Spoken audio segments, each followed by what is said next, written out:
Já tá transmitindo. Olá, boa tarde a todos. Estou muito feliz de ver vocês aqui com a gente nessa tarde para a gente falar sobre um assunto tão importante, né? Então, eu quero agradecer primeiramente a presença da nossa convidada, a Silvana Serafino Cambiaghi, que ela vai falar um pouquinho para a gente sobre a NBR 9050, mas vai estar falando um pouquinho também sobre desenho universal. E quero agradecer a presença de vocês que estão aqui com a gente nessa tarde, né, se dedicando um pouquinho mais a esse assunto que a gente gosta tanto. Então, vou só dar uma pequena apresentação sobre a nossa convidada. Então, ela é arquiteta e urbanista, mestre em desenho universal pela faculdade, pela FAUSP, presidente da Comissão Permanente de Acessibilidade de São Paulo, membro do grupo de trabalho da NBR 9050 e demais normas técnicas de acessibilidade da ABNT, conselheira titular do CAU São Paulo, inclusive ontem a gente teve a nossa votação, né? Sócia titular do Escritório de Design Universal e Consultoria e é docente do curso de mestrado em Design da Universidade Estácio de Sá. Então, professora Silvana, seja muito bem-vinda. Se eu falei alguma coisa errada, se eu pronunciei o seu nome errado, por favor, fique à vontade, tá joia? Tá bom. E é uma coisa importante também, só para falar, que ela é autora do livro de desenho universal, Métodos e Técnicas para Arquitetos e Urbanistas, da editora do Senac. Então, seja muito... na biblioteca de vocês. Boa tarde a todos, a todas. É um prazer estar aqui com vocês. Obrigada pelo convite, tá? Porque é sempre um prazer conversar um pouquinho com vocês, principalmente sobre esse assunto que é tão importante na vida de todos nós. Por hora vocês não devem achar, porque a maioria de vocês são mocinhos e ainda não devem ter dificuldade para se locomover, para sair correndo, pegar as coisas, apesar que todo mundo é um pouco diverso. Não quer dizer que entre vocês, mesmo sendo moços, não há diversidade. Não tem pessoas com estaturas diferentes, tem alguns que ficam bem na carteira, outros não, tem alguns que se adaptam bem às mesas que fazem estágio, outros não, enfim. E essa diversidade que é a graça, né, da vida. Então, tá pelo tema, que eu vou falar de acessibilidade, realmente eu vou falar, mas as regras de acessibilidade, elas são como você ter o açúcar, o sal, a farinha, os ovos, para fazer um bolo. De repente, você tem todos esses ingredientes e você faz um bolo horrível, porque você não é um bom cozinheiro. E, de repente, você pega esses mesmos ingredientes e faz o bolo incrível, porque você entendeu o espírito do que é fazer uma comida bacana. E é isso que eu quero passar para vocês hoje. Eu quero aproveitar essa oportunidade para fazer vocês gostarem de acessibilidade, para que vocês vejam como é importante qualquer projeto que vocês desenvolvam, fazer acessibilidade, não porque eu tenho que atender uma norma ou porque eu tenho que atender uma lei. Não, porque eu tenho que atender a todas as pessoas. Porque a função do arquiteto não é ele fazer projetos para um determinado estereótipo do homem normal, incrível, que a gente gosta também do belo, né? E fazer só pensando nesse sentido. A gente tem que fazer acessibilidade para todo mundo, tá? E nem sempre a gente consegue pensar nas pessoas que não são nossos pares, né? Então, às vezes é difícil imaginar que vai ter alguém indo no meu projeto que não vai enxergar e que eu tenho que resolver para ele saber se locomover. De repente, pode chegar lá um estrangeiro e aí eu pus tudo placas escritas que ele não vai entender nada. De repente, ele tem uma escadaria linda, toda torta, chega um idoso, que aí não tem corrimão, Não tem nada. Então, essa é a graça que a gente vai falar um pouco da aplicação dessas regras que as leis pedem, que tudo pede, mas como eu posso fazer isso de uma maneira bacana, de uma maneira que vai engrandecer o meu projeto, tá? Então, eu vou deixar aqui aberto, vou começar a fazer uma apresentaçãozinha para vocês. Espera aqui, deixa eu só me acertar aqui, porque eu tô com...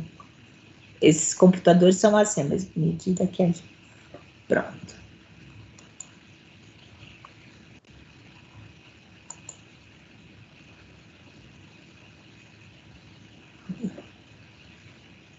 Se não estiver aparecendo, vocês me avisam. Está aparecendo? Sim, está. Então, como que eu faço as normas, o desenho universal, ser aplicado à arquitetura de uma maneira que ele não vire um projeto band-aid? Ou tipo assim, eu faço todo o meu projeto, aí eu penso, preciso atender às regras de acessibilidade. Aí eu vou lá e coloco no projeto. O que acontece? Fica horrível. Fica parecendo um Frankenstein, porque, na verdade, ele não foi pensado acessível. Ele foi pensado de maneira que ele se tornou adaptado. Mesmo sendo um projeto novo, ele já nasceu adaptado. Ele já nasceu de pensar nas diferenças, não como uma maneira de premissa de projeto, tá? Então, aqui também um exemplo do que é qualquer diversidade de pessoa, de repente, poder manipular alguma coisa a 99 centímetros de altura do piso, tá? Isso vai permitir que a pessoa de baixa estatura use, pessoa de alta estatura use. Isso, por isso que você vai ver na norma que entre 81 metros é a altura ideal, tá? Só para vocês entenderem, porque esse cara grandão aqui vai conseguir manipular, e essa moça pequenininha aqui vai conseguir manipular, tá? Então, como que isso vocês vão resolver? Por que hoje, qual é a diferença de acessibilidade e desenho universal? O que é a diferença dessas regrinhas? Então, vamos lá. Por que eu vou projetar assim? Você tem pessoas, gente, que de repente quebram uma perna, tá? Que fizeram uma cirurgia, que tem um bebê. Pessoas como idosos, gestantes, crianças, pessoas empurrando carrinho de bebê, carregando pacote, distraídos. Todas essas pessoas vão se beneficiar com o espaço projetado para todo mundo, tá? E você aumenta o mercado.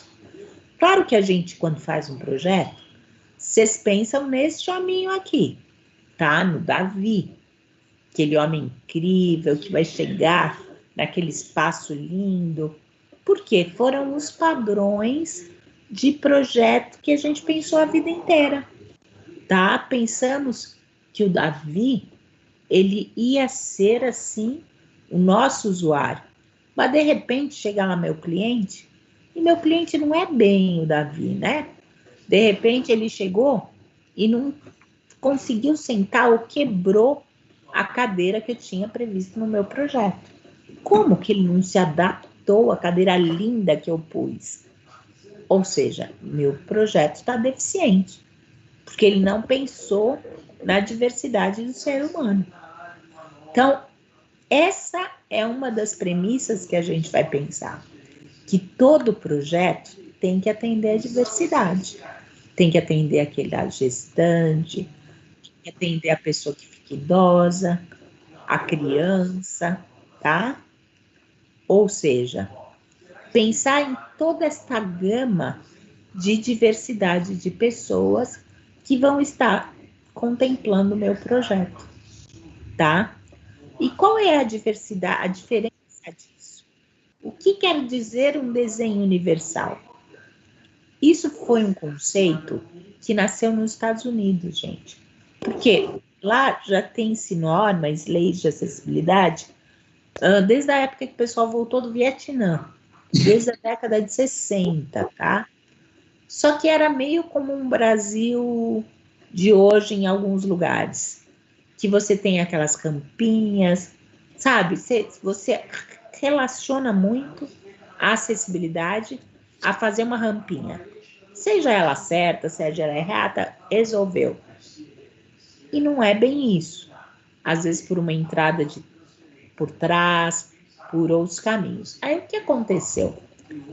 Era muita gente jovem, como vocês, que foi para a guerra nos anos 60, na época do Vietnã, e voltaram com muita mutilação. Voltaram sem perna, sem braço, sem andar, sem enxergar, e começaram a usar os Estados Unidos com aquela arquitetura band-aid, com aqueles problemas de acessibilidade que eram muito segregatórios das pessoas. E aí eles, como jovens, começaram a brigar, começaram a reivindicar, se uniram a arquitetos, dentre eles um Roel Macy, que pensou que se os projetos tivessem ambientes, se os produtos pudessem ser usados contemplando todas as necessidades das pessoas na sua máxima extensão possível, eu não precisaria fazer projetinhos especiais como estavam se fazendo. Não precisava aquele puxadinho, aquele banheirinho para deficiente lá longe, aquela coisa meio segregatória. Então passou-se a conversar e a pensar numa arquitetura inclusiva ou num desenho universal, que isso é você pegar tudo aquilo que a norma diz, tá? Olha, eu tenho que ter a dimensão de XX, porque não passa uma cadeira de rodas. Vocês concordam comigo? A lei diz que eu tenho que atender tal coisa. Pegar tudo isso que ditam as regras e pensar que, independente das características físicas, eu vou ter que fazer espaço para todo mundo utilizar os ambientes. Por exemplo, espaços que sejam bonitos, amigáveis. Eu quero fazer uma brincadeira com vocês, que eu quero que vocês me ajudem. Pensem vocês com os olhinhos fechados, sem dormir, do horário que vocês acordaram hoje, até o momento que vocês estão agora, e pensassem que hoje vocês quebraram uma perna. Vocês estão sentados numa cadeira de rodas porque tiveram que engessar a perna inteira e não dá para andar nem de muleta, tem que sentar. Foi hoje, não dá nem para pôr o pé no chão. Como é que vocês iam acordar, ir para o banheiro, usar o chuveiro, usar a pia, a bacia, passar pela porta, e tomar café, sair do quarto, ir para a cozinha, pegar as coisas na geladeira, no freezer, ir no fogão, sair de casa com a cadeira. Que isso é fácil de você imaginar. Vocês conseguiriam? A sua casa tem desenho universal? Então, é isso que a gente está conversando. São projetos que atendam a todas as pessoas, tá? Isso já faz parte da legislação e das normas técnicas, tanto que as entidades de fiscalização profissional da engenharia e arquitetura, ao anotarem a RRT ou ART, elas exigirão, tá? Quando vocês se formarem arquitetos, vocês vão ter que se inscrever no CAL e cada projeto que vocês fizerem, vocês vão ter que fazer uma RRT. Ao vocês preencherem essa RRT, vocês vão que atestar que que atenderam às normas técnicas e às regras de acessibilidade previstas no Decreto Federal 5296. E dentre uma delas é fazer projetos com desenho universal. E que para aprovação, licenciamento ou emissão de certificado de conclusão de projeto, tem que ser atestado que você atendeu. Sim. Então, ótimo.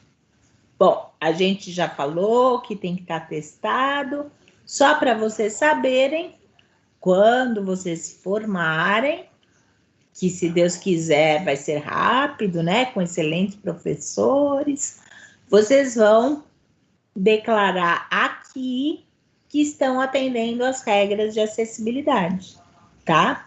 Então, isso é muito sério, porque o único item que a norma prevê que você não tem que atender às regras de acessibilidade é em habitação unifamiliar, tá?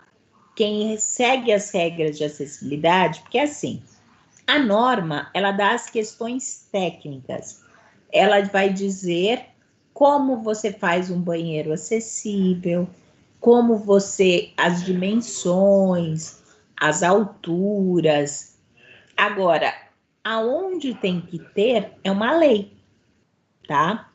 E o que vale no Brasil hoje é a Lei Brasileira de Inclusão, que apesar deste nome esquisito, ele é quase totalmente de arquitetura, tá? Então, eu peço que vocês baixem gratuitamente a norma. Vocês vão ver aqui para frente. Espera aí, ó. É a NBR 9050. Só para vocês saberem, ela já teve várias versões. A primeira versão dela foi em 1985, que muitos de vocês, a maioria, acho que não tinha nascido. Depois ela teve uma revisão em 94, depois outra em 2004, outra em 2015 e há menos de um mês, tá? Teve a de 2020. De 2004 para cá, as alterações elas não são tão significativas. São alterações assim, mais detalhes, tá? Detalhes de pias, alguns tamanhos, detalhes de corrimão. Da de 2004 para de 2015 mudou uma exigência a mais de banheiros. E só para vocês entenderem que a norma de acessibilidade, hora nenhuma, ela fala acessibilidade para pessoas com deficiência. Não. É uma norma de acessibilidade para todos, tá? Tanto que ela fala de escadas. Tanto que ela fala de todos os usos. Por quê? A pessoa precisa de uma regra para subir escada bem subida, vai? Então, precisa a relação de altura e piso, que é a regra de Blondel, ele fala nisso, das dimensões. Então, seguir essa regra da 9050, que vocês baixam gratuitamente pela internet, tá? A de 2020, é você garantir bom projeto para todo mundo, tá? E com segurança. Associada a ela, como ela estava ficando muito grossa, agora vocês têm também, desde 2016, a NBR 16537, que vocês também baixam de graça. Ela é sinalização tátil de pisos, diretrizes para elaboração de projetos. Ela vai dizer onde você põe piso de alerta, onde você põe piso tátil direcional. Por que eu não trouxe todos esses detalhes? Eu sou professora da BNT, só que para dar um curso desta norma aqui, ele é de 24 horas aula. Então, é um curso super extenso, super denso. E para dar o curso dessa outra norma aqui, também são mais 24 outras horas aulas. Então, é muita coisa. Então, eu falei, gente, para dar mais ou menos, é melhor a gente explanar a importância de vocês entenderem a boa aplicação dessas duas normas. Essa de piso direcional, muitas vezes a gente fala, nossa, não tem, então não é acessível. Não. Muitas vezes excesso de piso tátil não quer dizer que o lugar é super acessível, tá? Então, às vezes você tem que pôr pouco e você tem que usar paredes, você tem que usar outras coisas para direcionar a pessoa com a sua bengala, tá? Então, baixem isso. E aí, onde aplicar essas normas é uma lei, que é a Lei Brasileira de Inclusão, tá?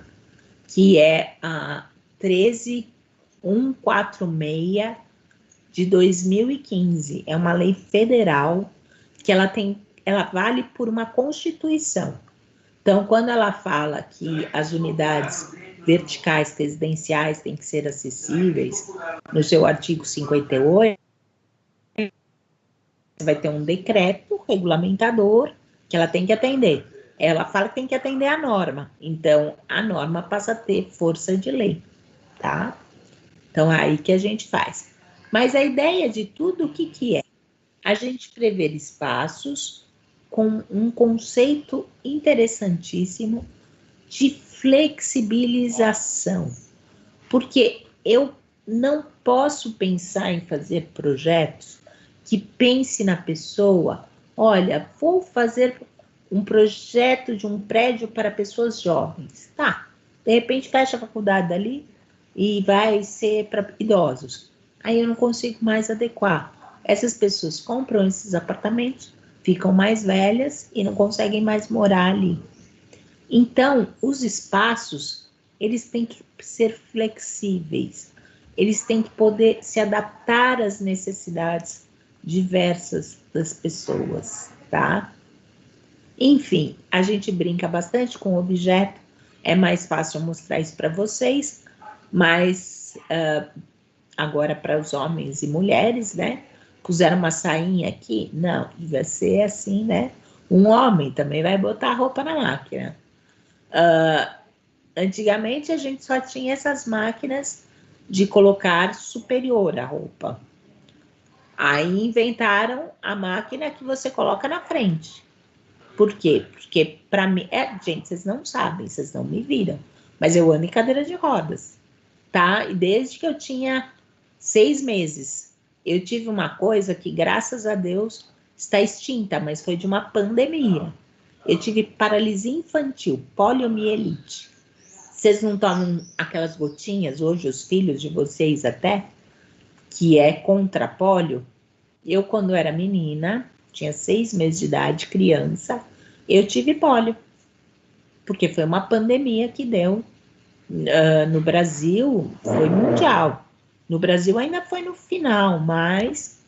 E eu peguei, e eu tenho sequela, eu ando em cadeira de rodas. Então, por exemplo, eu não conseguiria usar essa máquina aqui. Aí tem essa máquina com a porta na frente. Só que aí ficava difícil para a pessoa em pé. Aí inventaram essa máquina que é com o tambor inclinadinho. Que a mesma máquina serve para quem está em pé e para quem está sentado. Então, é um desenho universal, que serve a qualquer pessoa no mesmo produto. Ele pensou nas todas as possibilidades. E ainda para ser melhor ainda, os comandos podem ser em relevo e braille, tá? Então, isso é um desenho universal. Então, a gente vai mostrar um pouquinho de exemplos de projetos acessíveis e com desenho universal. Se eu vou prever uma habitação, eu posso prever que essa habitação tem um uso universal. O que eu posso fazer? Qual é a primeira coisa que não deixa a minha casa universal? Ter porta de 60 centímetros, gente. A medida boa para passar qualquer pessoa é 80. Por isso que as portas têm 80 centímetros. A norma vai te dizer lá, você precisa de vão livre de 80. Porque se ela tiver 60, só as pessoas magras passam. Se a pessoa estiver sentada numa cadeira de rodas, não passa. Aliás, nem a sua geladeira passa, nem a máquina de lavar roupa. Tem muita máquina de lavar roupa que tem que ser içada pela janela, porque não passou na porta. Então, tudo que você fizer com cozinha, sala, quarto, que preveja essas passagens, que preveja espaços que você tenha um giro, tudo isso você vai ter um uso universal. Tá, mas é sobrado. Então eu posso pelo menos pensar num espaço visitável, tá? Que é a sala, cozinha e um banheiro, pelo menos. Porque senão vocês iam poder me convidar. Se eu for para Bauru, é Bauru, né? A faculdade de vocês? Isso. Então, eu sou de São Paulo, gente. E se eu for para Bauru e quiser comer um churrasco na casa da Tatiana, será que eu vou conseguir ir na sala, na cozinha e ao banheiro? Porque o churrasco vai ter cerveja e a cerveja vai me dar vontade no banheiro. Então, será que a minha casa eu posso, se não eu, aquela tia minha de mais idade, será que ela consegue visitar? Tá? Então, existe agora até elementos de adaptação. Esse tipo de equipamento você pode usar até numa casa, tá? Aliás, esse tipo de equipamento é só para uma casa. Tem elevadores residenciais super bonitinhos, que eles não precisam de casa de máquinas, nem plataforma para você instalar. Claro que existem acessibilidade até na própria cozinha. Isso é o que diz a norma, tá? Por exemplo, esses são os desenhos de norma. Para uma cozinha ser acessível, eu tenho que prever um giro de 1,5 m, porque as pessoas que usam cadeira é a maior pessoa que vai usar esse espaço. Então, eu vou considerar ela como o meu módulo de referência. Ela que vai conseguir entrar nessa cozinha. E vou pensar que a pia também deve prever que a pessoa lave a louça. Porque as pessoas fazem tudo hoje em dia, né? Eu posso prever, isso é muito comum na Europa, que o mobiliário suba e desça. Vocês olham assim e falam, gente, esse meu livro é super antigo. Quando eu fiz o mestrado, ele já era, acho que é do final dos anos 90. É um livro francês. E ele já tinha isso, e na prática já existia. Nós somos bem incipientes, nós temos poucos projetos de imóveis com desenho universal. O Brasil ainda está engatinhando nisso. Essa foi uma exposição que eu fiz, uma Bienal de Arquitetura, que falava da área de giro. Isso aqui foi nos anos 90, 97, na terceira Bienal Internacional de Arquitetura. A gente teve uma sala de 400 metros quadrados para demonstrar vários ambientes com acessibilidade. Então, a gente fez essa área de giro no chão, a Kitchens forneceu para a gente a cozinha. Então, embaixo da pia, embaixo do fogão, a gente deixou livre para a pessoa poder se aproximar mais, pegar na torneira, no tampo, as alturas. Já é muito comum fora do Brasil esses tampos que sobem e descem. Não repara que é meio feio, que isso é americano, a cozinha americana é meio feia, tá? Vocês estão vendo um botãozinho? O cooktop, ele sobe e desce. Aqui são armários de cozinhas, também que o miolo, sabe aquela historinha? Ela não precisava estar sentada na cadeira de rodas. Sabe aquela banquinho que você tem para pegar aquela peça mais alta? Não precisa, porque o miolo do armário desce, tá? Também aqui é a pia e o cooktop, alguns tampos flexíveis. Aqui pensando numa pessoa com mais idade, alguns acessórios, o miolo do armário. Ou seja, áreas de serviço que a pessoa possa entrar, alguns mobiliários. Isso é antigo, gente, é nos anos 80. Esse é quando foi o lançamento daquela máquina de lavar roupa que eu falei para vocês, que ela ganhou o prêmio de desenho universal. Tá? Ela está há muito tempo no mercado, mas não no Brasil. É só para falar como a gente está um pouquinho atrasado nas questões do desenho universal, tá? Banheiros, o que a gente vai ter? Vou pegar mais por... Isso aqui é um módulo de referência. Como é que eu vou pensar num projeto se ele é acessível ou não? Ao mesmo tempo que a gente faz aquela pessoinha em pé, agora eu quero que vocês esqueçam a pessoinha em pé e coloquem esse módulozinho de 1,20 por 80. A pessoa não toma banho na cadeira de rodas, então ela precisa se aproximar do chuveiro para passar para uma cadeirinha. Ela precisa se aproximar à pia para lavar o rosto e a mão. Que ela precisa se aproximar de várias maneiras à bacia para ir ao banheiro, para ela se transferir para o banheiro. Então, meu banheiro pode ser até redondo. Se eu entender isso, eu vou conseguir fazer um banheiro com desenho universal. Vocês estão vendo, ó? Eu consigo chegar na bacia, consigo chegar de frente na pia, eu consigo entrar de frente e sair de frente, ou seja, ter um giro de 180 graus.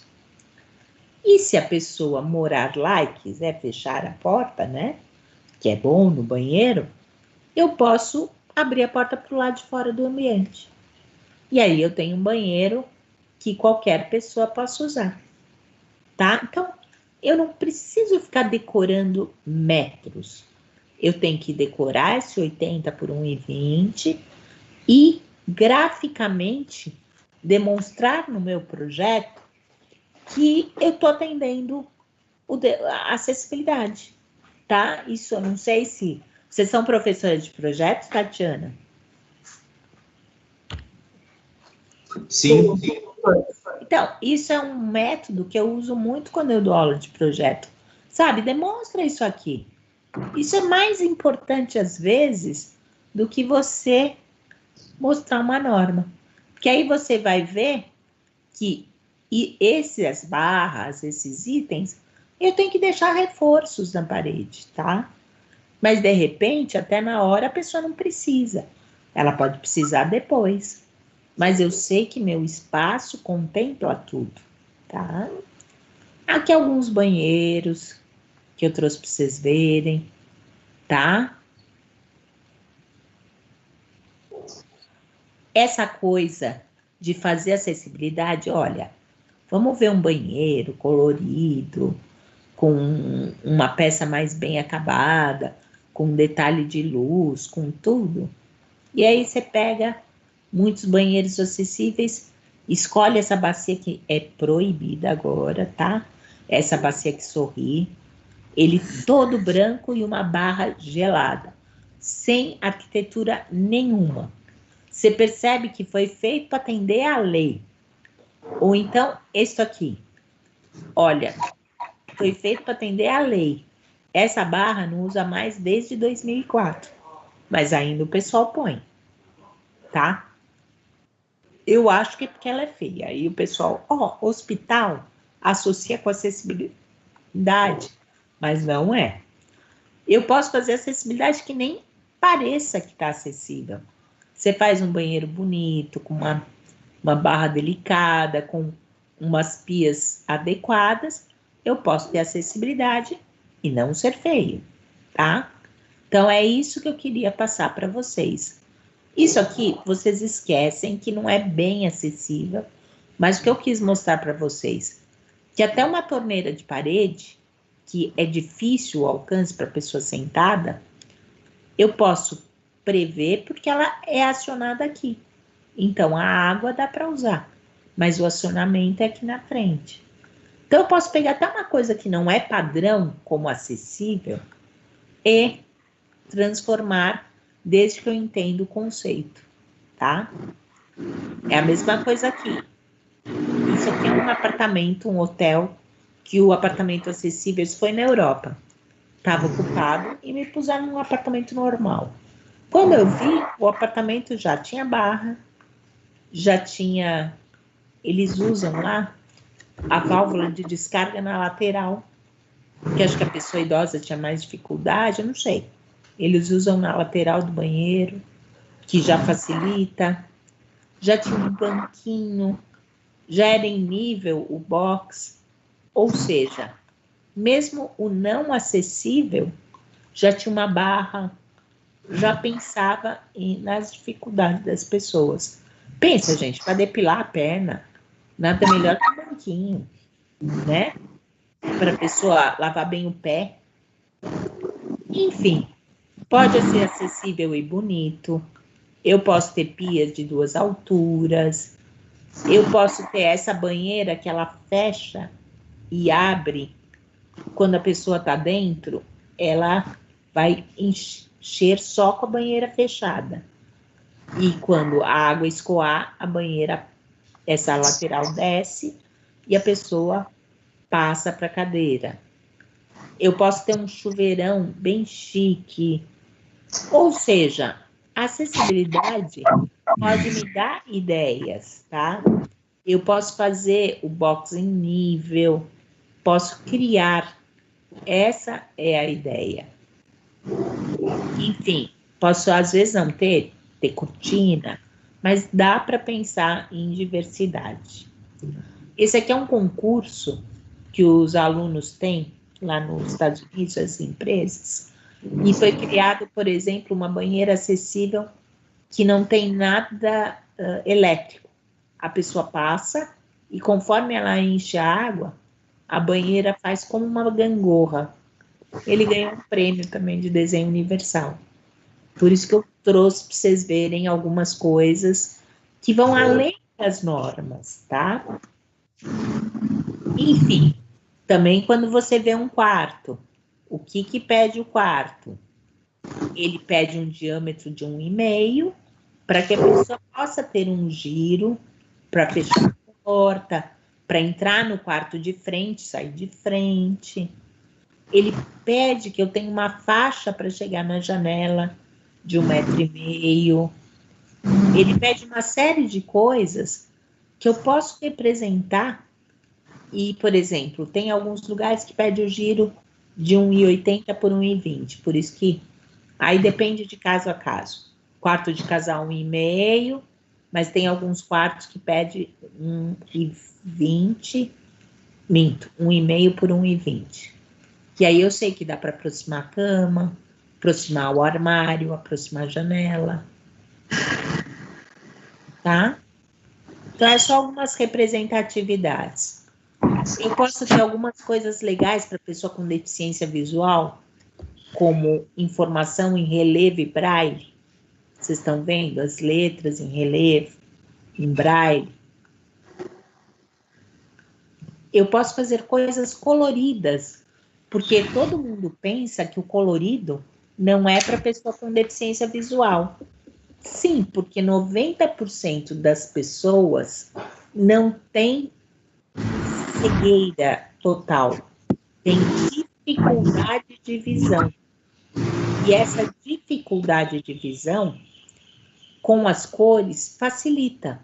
O contraste faz com que ela veja mais. Então, às vezes estimula. Então, muitas vezes é interessante você fazer isso. Quando você vai fazer um quarto, diversidade de alturas, tá? Esse também foi um quarto de uma casa-cor acessível. Números de letras em relevo e braille.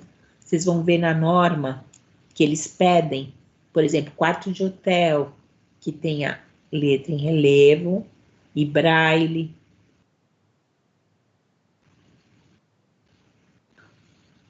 Aqui foi uma outra exposição que eu fiz numa Equipotel, em que demonstrava como um quarto podia atender as regras de acessibilidade, desenho universal, e mesmo assim ser limpo. É um quarto normal, não tem nada, simplesmente a altura de cama, aquela área de giro. Poder entrar na parte inferior da cozinha, o freezer e a geladeira side by side. Aqui era uma cozinha show, então tinha um espaço que a pessoa que estava fazendo a comida que eram pessoas com deficiência, pudessem ficar aqui atrás e quem estivesse olhando ali na frente. Isso foi construído, tá? Escolha de cubas que a pessoa possa se encostar, uma pessoa que tenha dificuldade numa mão e tenha essa alavanca aí. Ou seja, tenha todo um tratamento. Essa é aquela cozinha que vocês viram na perspectiva, que o jogador de vôlei, oh meu Deus, como é que é o nome dele? Esqueci. Ele foi lá fazer uma apresentação, estava fazendo nhoque com meninos com deficiência intelectual. Esses meninos chama chefes especiais. Esses dois são chefes de cozinha mesmo, renomados, que eles dão aula para crianças com meninas, né, com síndrome de Down. E a gente chamou também esse jogador de vôlei, que agora me veio o nome, que eles estavam todos preparando massa. Foi um maior sucesso lá na equipe hotel. Enfim, hoje existem equipamentos eletromecânicos que você vem para adequar um hotel como esse, você fala, gente, esse prédio eu não consigo adequar. Mas hoje já existe equipamentos que você instala e permite essa acessibilidade, tá? Não sei se vocês entenderam. Você pega esse elevadorzinho aqui, ele vai subindo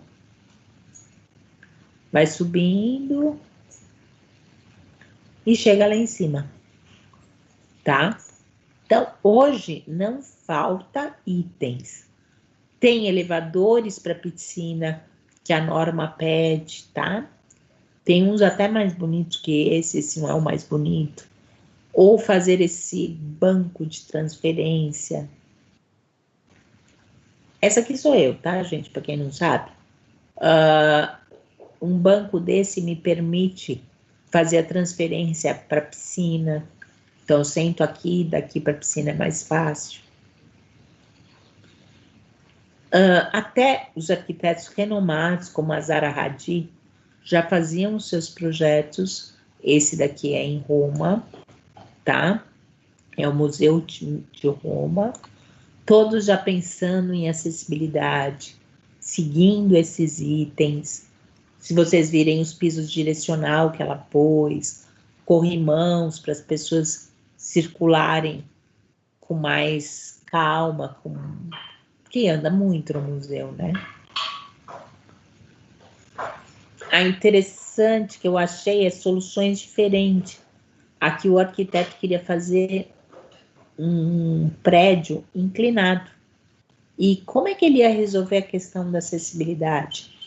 Tem um elevador inclinado aqui, gente. Tá vendo? Esse elevador acompanha as escadas através da sua lateral. Então, o que eu quero é que vocês sonhem e achem a solução acessível de acordo com o sonho de vocês, mas que isso não seja um band-aid, que saia junto com o projeto. Tá? Esse é o corte daquele prédio, da solução de acessibilidade que ele deu. Aqui são maquetes táteis. Esse é o museu no Rio de Janeiro, Museu do Mar, que fica perto do Museu da Manhã, para a pessoa com deficiência visual conseguir saber como que é aquele bonito pano que eles fizeram, a junção do prédio novo com o prédio antigo. Tem mapas táteis, que é bem legal, é um mapa em relevo e braille, e visual também, porque serve para todos, né? Todo mundo vai saber que a recepção é aqui, que o número 3 é espaço cultural, isso serve para todos. Às vezes é obrigatório pôr uns pisos táteis de alerta, porque senão a pessoa ia bater a cabeça nessa viga aqui. Esse é o Museu da Manhã, o Calatrava deu um equívocozinho. Aqui é uma instalação no Museu da Manhã, e que isso é muito legal, essa instalação, eu tive toda a sensação, essa sou eu, estava aqui nesse museu conhecendo, e quem tem uma deficiência visual conseguia ter essa sensação através de uma maquete tátil. Ele sentia e ele conseguia ver com os dedos. Então, isso é muito legal. E a gente pode proporcionar isso para qualquer pessoa. Enfim, o nosso intuito em a gente projetar cidades acessíveis é que desde um projeto de transporte, projeto aéreo, projeto de andar pelas ruas, projetos de qualquer casas, prédios, se eu não pensar acessível, claro, seguindo regras, seguindo normas, mas se eu não pensar em todas essas pessoas que são diferentes de mim, diferentes do padrão, eu não vou ter cidades acessíveis. Se cada projeto de vocês, que vocês desenvolverem, vocês não pensarem que o meu usuário pode não enxergar, não andar, não ouvir, ser um idoso, ser uma pessoa mais obesa, ser um magrinho, ser um anão, eu não vou conseguir fazer, meu projeto vai ter alguma deficiência para alguém, tá? Então, isso é super interessante, que eu vou conseguir ter transportes, cidades, passeios, tudo isso com acessibilidade. Bom, esse é o livro que a professora falou, tá? Esse aqui ainda era a 3ª edição, mas eu vou contar para vocês que já está na 4ª, tá? E ele é muito usado nas universidades. Eu vou encher a professora, a Fabiana, a Tatiana, para entrarem em contato com a editora Senac, para conseguir livros para ir. Ele ganhou o prêmio da Museu da Casa Brasileira, tá? Tive a honra de ganhar o prêmio do Museu da Casa Brasileira com esse livro, e já está na 4ª edição. Enfim, a gente fala, sonha, mas ainda se eu pegar um mestre de obra, falar, vamos dar um passeio pela sua obra, será que ela vai ser acessível? Será que eu vou conseguir usar o projeto que todos vocês fazem? Será que qualquer um vai conseguir usar? Então, gente, essa é um pouquinho do que eu queria falar com vocês. A norma existe, mas antes de aplicar a norma, vocês precisam pensar acessível. E aí fala, nossa, pensei, agora como é que eu faço? Vou lá e consulto a norma, que padrão de medida eu tenho que usar, tá? Então, acho que, em termos de apresentação, peraí. Obrigada, professora, muito obrigada mesmo. Eu acho que depois dessa explanação e dos exemplos que a senhora deu, né, fazendo a gente realmente percorrer esse caminho, contando um pouquinho da história da senhora também, dividindo um pouco, né, a gente começa a internalizar isso e ver a importância do desenho universal. A gente começa a olhar não como um band-aid, como a senhora bem colocou, né, que eu achei genial essa fala. Eu queria... Toda vez falar, ai, mas não cabe no meu projeto. Tá, não cabe porque você não pensou depois. Você tem que fazer o projeto pensando junto. Né? No momento de concepção, realmente, do projeto, né? Já nasce junto. Então, é bem importante isso. Agora eu vou abrir as perguntas. O professor Heraldo estava com os alunos lá no YouTube, professor. Você quer... Alguém está falando alguma coisa, uns questionamentos? O que o senhor tem para dividir com a gente? Eu acho que a gente não está te ouvindo, Heraldo. Heraldo. Pronto. Algumas pessoas já perguntaram algumas coisas, inclusive uma outra professora também comentou. Eu fiz alguns comentários enquanto a senhora estava sem a conexão, a gente fez alguns comentários aqui para poder já ir adiantando algumas coisas. A gente sabe da revisão da norma, que ela tem uma série de aperfeiçoamentos que vão acontecendo de acordo com essas revisões. Uma delas, que foi colocada aqui pela professora Giovana, e a gente queria que a senhora comentasse um pouco a respeito da mudança da nomenclatura do PNE, que era portador de necessidades especiais, para pessoa com deficiência, né? E o que a senhora nos diz a respeito dessa mudança de nomenclatura? Na verdade, pessoas com necessidades especiais nunca foi um termo usado por norma, tá? Ele é aquele famoso, como é que a gente diz? Lenda urbana, que as pessoas falam, mas assim, já há muitos anos, as pessoas assumem, elas nem importam, né? Porque isso é mais uma convenção internacional. Nem vou te falar que é Brasil. Ficou-se entendido que as pessoas não portam uma deficiência. Elas têm alguma deficiência. E essa deficiência, a necessidade especial, é um termo que você usa, por exemplo, para educação.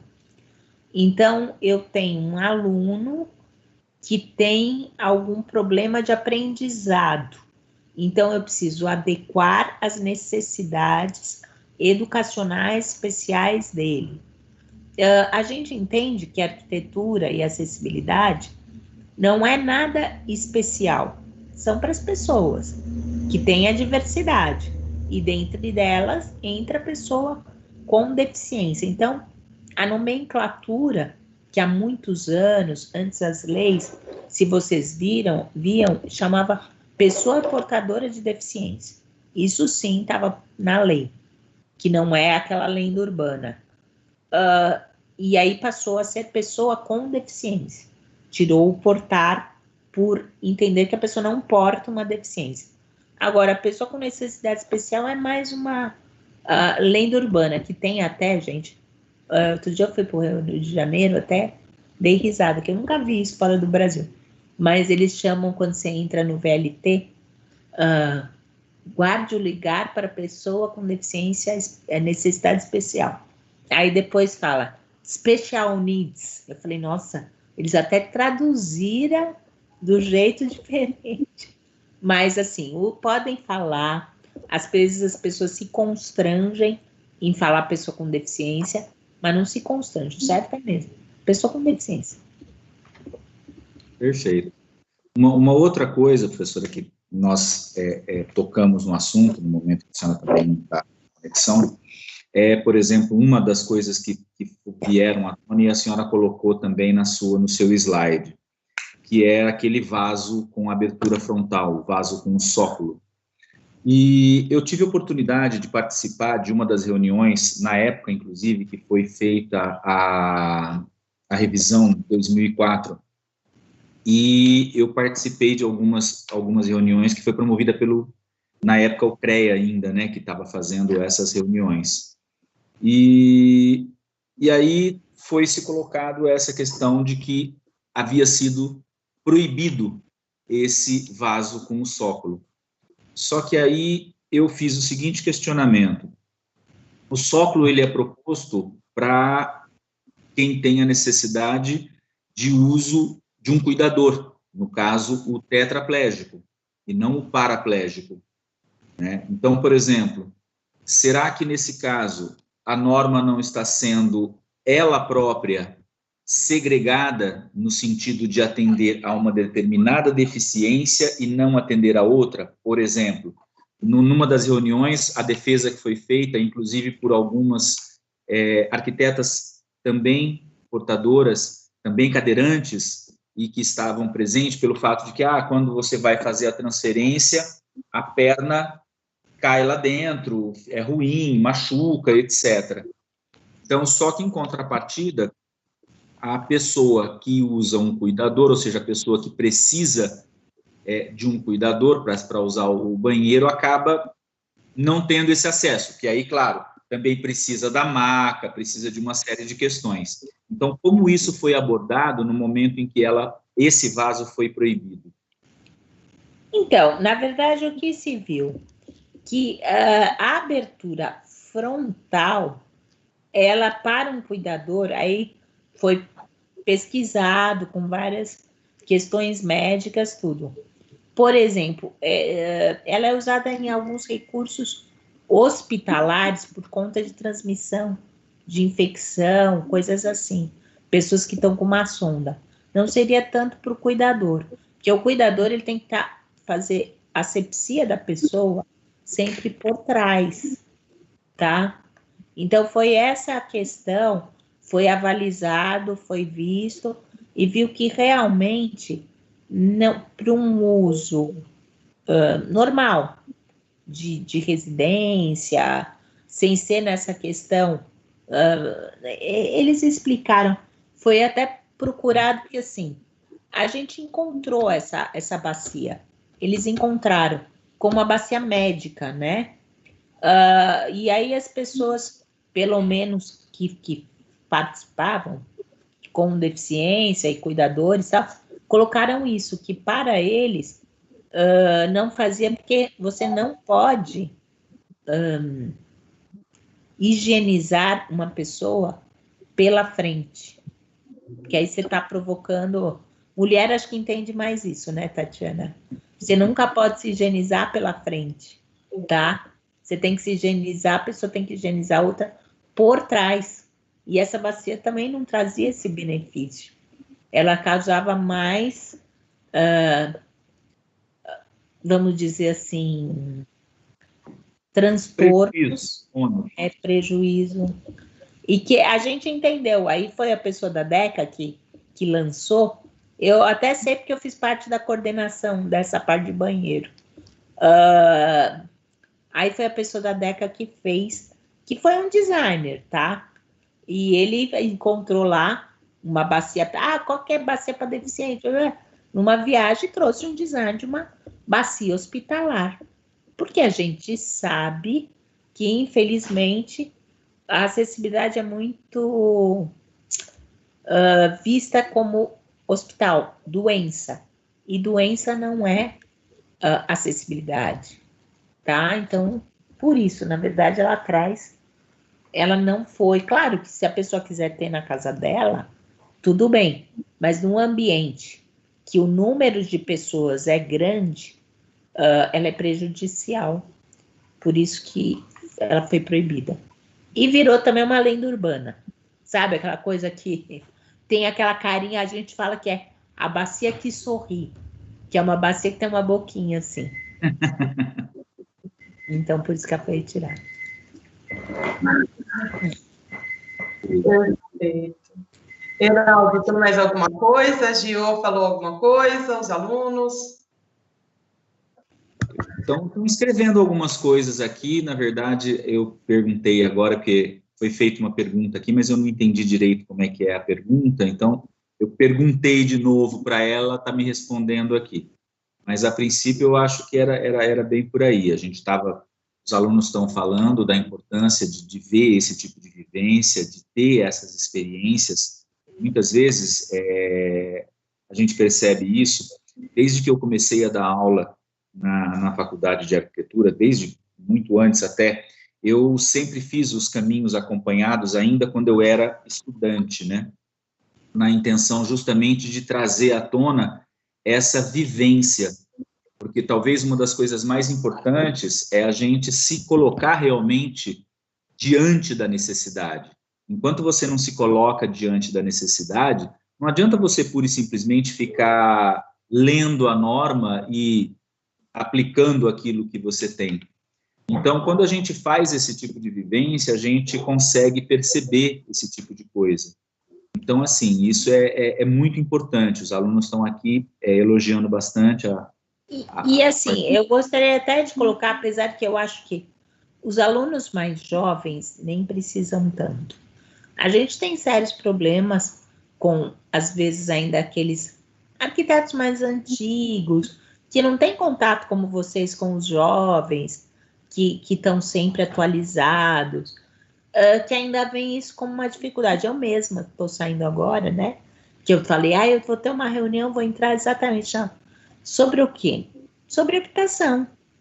Porque, infelizmente, vocês, eu não sei bem como é que é Bauru, não sei como é a questão da habitação, em Bauru, mas, por exemplo, a gente tem aqui em São Paulo muito habitação de interesse social, mas que são prédios altíssimos, o pessoal vende, você entendeu? Só que eles tem que ter uma porcentagem acessível. Só que eles não demarcam, o construtor não quer fazer, o arquiteto não mostra na planta, e aí é aquele problema, entendeu? E aí as pessoas com deficiência não têm onde morar. Se for comprar um apartamento novo, ou se porventura, durante o percorrer da vida dela, ou se ela tiver que receber a mãe em casa, e a mãe tiver qualquer dificuldade, então é um problema estrutural. Então, enquanto eu acho que as pessoas fizerem esses projetos, sabe? Isso que a gente tem que cultivar no arquiteto, que ele é um transformador da sociedade. Enquanto ele não perceber que se ele não transforma essa arquitetura que ele faz, deixando ela mais para todo mundo, mas enquanto ele usar a porta de 60, enquanto ele tiver essa característica de banheiro com 1,10 de largura, você está fazendo uma arquitetura segregacionista. Então, isso que eu acho que é a melhor lição, que eu acho que vocês, professores, fazem um bom trabalho, que eu acho que o trabalho mais jovem, o pessoal mais jovem já sai um pouco com a cabeça mais... O duro é enfrentar o mercado lá fora, né? Mas sai com a cabeça mais arejada. Uma questão, professora, que foi colocada aqui também, é com relação a aluna deu um exemplo de extremos. Então, ela falou de uma pessoa com gigantismo e uma pessoa com nanismo. Então, ela estava falando de extremos opostos e que, em algumas situações, isso vai se conflitar no projeto do espaço. Então, como que o desenho universal se comporta diante dessas extremidades, vamos chamar assim? Esse é sempre o mais difícil.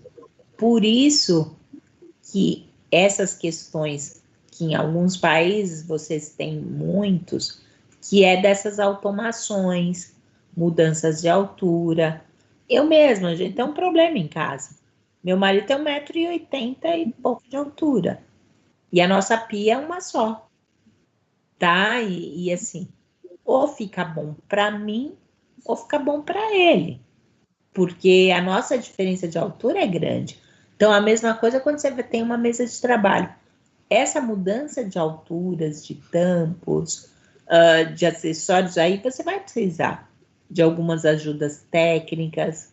Por isso que essa diversidade. E quando não encontrar mesmo uma solução que atenda os dois casos, você pode até fazer 2, tá? Você pode, mas dando a mesma oportunidade. Por exemplo, se você pegar a norma, ela fala em bebedouro, ela fala que tem que ter 2 em alturas diferenciadas. Por quê? Porque é difícil você atender o gigante e o baixinho no mesmo bebedouro. Só que você precisa botar os 2 lado a lado. Você não pode fazer um aqui e o outro lá, tá? Então, muitas vezes você tem essa solução. Ou, às vezes, por exemplo, catraca. É que não deve ter metrô aí, né? Mas tem de prédio, né? Então, às vezes, você não coloca todas as catracas com 80, porque você vai perder espaço.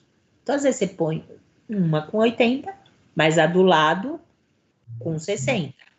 Mais as duas, abrindo com o próprio cartão, com a mesma condição dos desenho universal. Então, às vezes, você não resolve num produto só. Às vezes, você tem 2. Às vezes, você tem 2 situações. Mas que dê a similaridade de oportunidade para os 2. Equidade, né?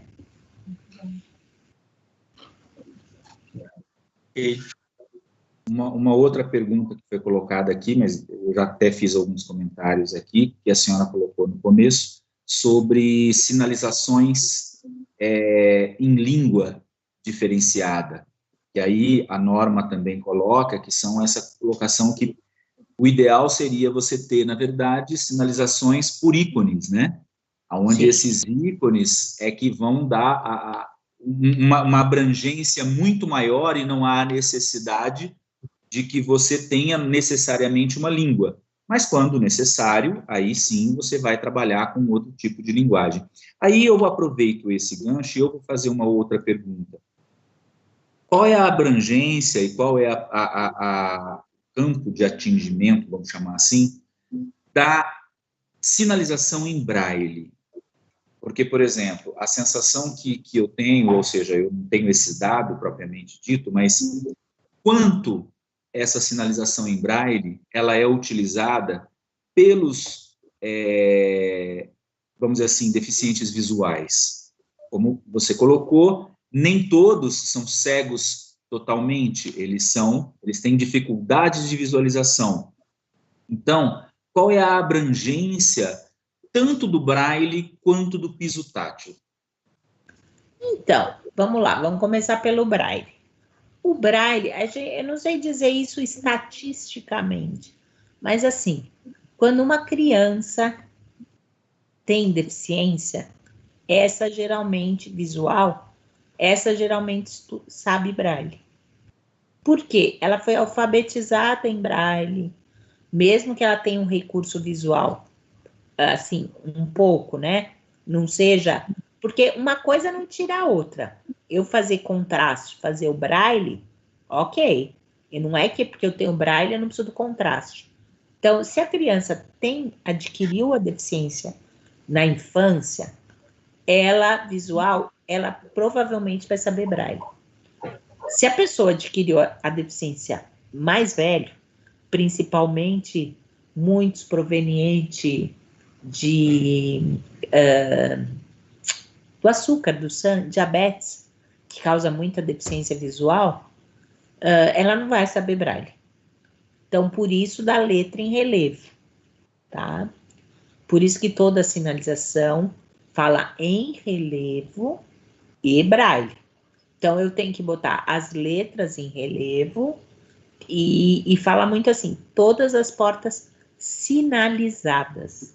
Eu tenho que ter em relevo e braille a informação.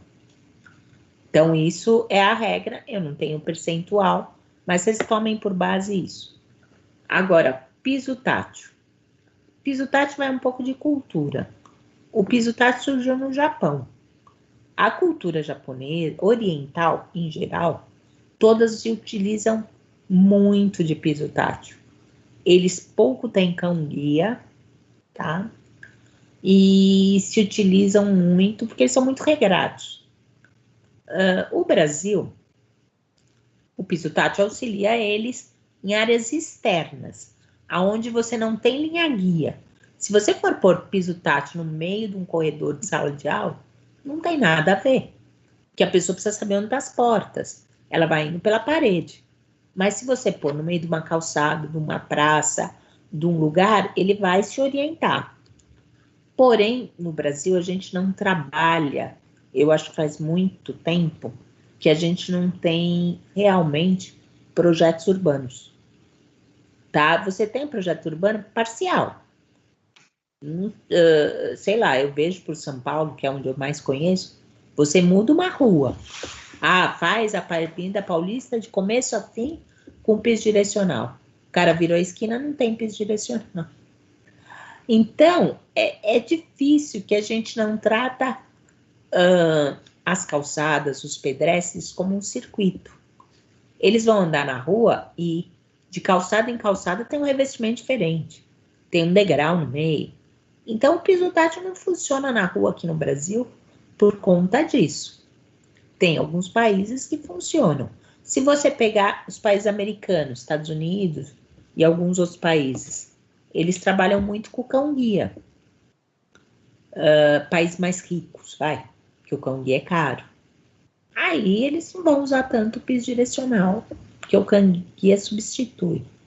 No Brasil, o Brasil tá assim, tá? A gente tem, mas precisa tomar bastante cuidado onde põe. A gente ainda não tem um circuito. Aonde a prefeitura faz, eu acho que até vale a pena pôr, porque ela faz várias calçadas subsequentes, né? Pega uma rua inteira. Mas aonde eu for fazer a minha calçada na frente, eu acho besteira pôr. Porque ele vai andar com piso direcional só na frente do meu lote. Não tem nada a ver, né? Sim. Aí, nesse caso, professor, eu queria fechar, antes da gente fechar, eu queria repetir uma pergunta para a senhora que eu fiz há 30 anos atrás, para um arquiteto também cadeirante, também usuário, e na época que a NBR ainda não era lei, ela era só orientação. Qual? Será que eu conheço? Quem? Então, eu não vou lembrar o nome dele, mas... Não é o Marcelo Pinto Guimarães, que ele é um professor muito bom. É possível, eu acho que sim. Eu acho que sim. Ele teve em Bauru há muito tempo, acho que foi em 90 e... o início dos anos 90. E ele veio para fazer uma palestra, alguma coisa do tipo. E na época ainda não era lei a questão da NBR, e uma das grandes questões que nós tínhamos quando a gente desenvolvia projeto era a questão da própria rampa. Então, por exemplo, a norma ela fala de uma rampa, tá, que seria no máximo 8,33%, com um limite máximo de 12 em casos atípicos, vamos chamar assim, né, que seria fora do padrão.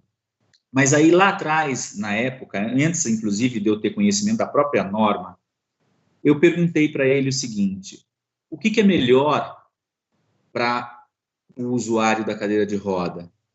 Ele ter uma rampa, vamos dizer assim, um pouco mais inclinada, ou ele não ter a rampa? Porque existem situações onde o projeto ele se inviabiliza por conta da inclinação da rampa. Tá? Então, como a norma hoje, ela determina, ela tem que ser dessa forma. Então, aí a pergunta é essa.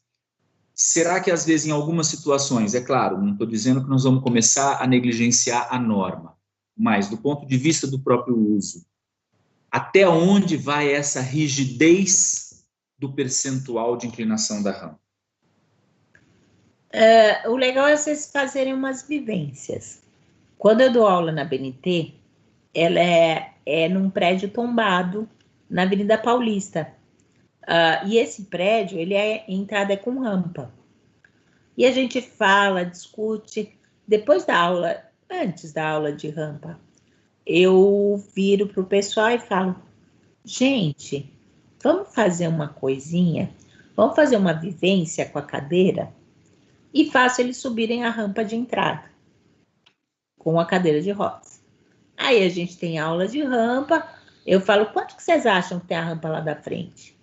Aquela rampa tem 15%, tem não sei quantos por cento. Eu falo: não meçam a inclinação. E a cadeira vai para trás, eles tentam subir. A cadeira vai para trás, eles tentam subir. E eu falo: tá, então agora vocês vão medir a rampa. A rampa tem 10%. Aí eu falei: o que vocês acham de ser 8,33? Eles falam: é muito, vamos fazer menos. Por quê? Porque a cadeira, literalmente, ela volta, tá? A cadeira empina. E esse é o máximo do que você consegue que a cadeira não volte. Porque você tem aquele movimento de soltar a mão e pôr para trás, tá? A não ser cadeira motorizada.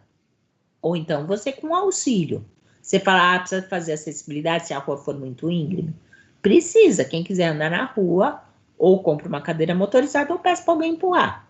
Sozinho não vai conseguir subir, mas com auxílio a pessoa vai.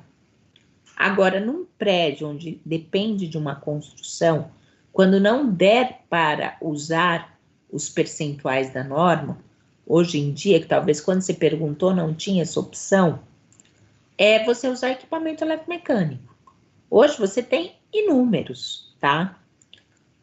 O preço baixou muito, porque é aquela oferta do mercado da procura. Então, hoje você tem equipamentos com preço bem agradável até, e eu sou mais de equipamento eletromecânico. Tá? Tem plataforma aberta, e que resolve o problema sem fazer rampas muito compridas. Porque uma rampa, gente, gasta espaço. E se você puser na ponta do papel a rampa, o guarda-corpo, o corrimão, o piso, ela sai mais cara que o equipamento. Se o desnível for mais do que uns 80, 90 centímetros, com certeza gasta mais. Até 1 metro, até dá para pensar em rampa. Mais que isso, a rampa sai caríssima. Vale a pena por equipamento. Obrigado, professora. Tatiana. Obrigada, professora. Não tem mais nenhuma pergunta? Gil não quer dizer nada? Eu falo da professora Giovana, porque ela que dá a disciplina de acessibilidade para a gente. Ai, que legal. E ela faz essa vivência com os alunos, de pegar a cadeira de roda, de andar também pela instituição, porque lá a gente é repleta de rampas também, porque foi feita por um arquiteto modernista, né, o Jurandir Bueno, então ele usou e abusou das rampas. E a Gio vai lá, usa e abusa também, fazendo os alunos subirem as rampas. Rapidinho, a gente fica morrendo de inveja. É bem interessante. Eu lembro também que eu fiz eu fui aluna do Lanchotte, né? A senhora deve conhecer o Lanchotte. Claro, meu amigo. Eu fiz isso na cidade também, e tinha peso nas pernas, e, enfim, foi um sufoco. Mas eu acho que é uma forma da gente nunca mais esquecer, né, nos projetos essa questão. Então, é muito importante. Eu acho que a fala da senhora foi maravilhosa, eu tenho certeza que todos os alunos que estão aqui com a gente, eu não sei quantos a gente tem, Heraldo, quantos a gente está aí agora no momento? Porque agora a gente... Prazer. Eles ficaram firmes aí. Todo mundo esperar os meus contratempos, e é computador que faz puff, reunião, entro correndo, mas muito obrigada mesmo. Mas isso é assim mesmo, acontece com todo mundo. A gente está, né, tá vivo, a gente está sujeito a todas essas coisas que acontecem. A aula deles começam agora às 19 horas, então acho que eles estão se apressando, né, para já entrar em aula.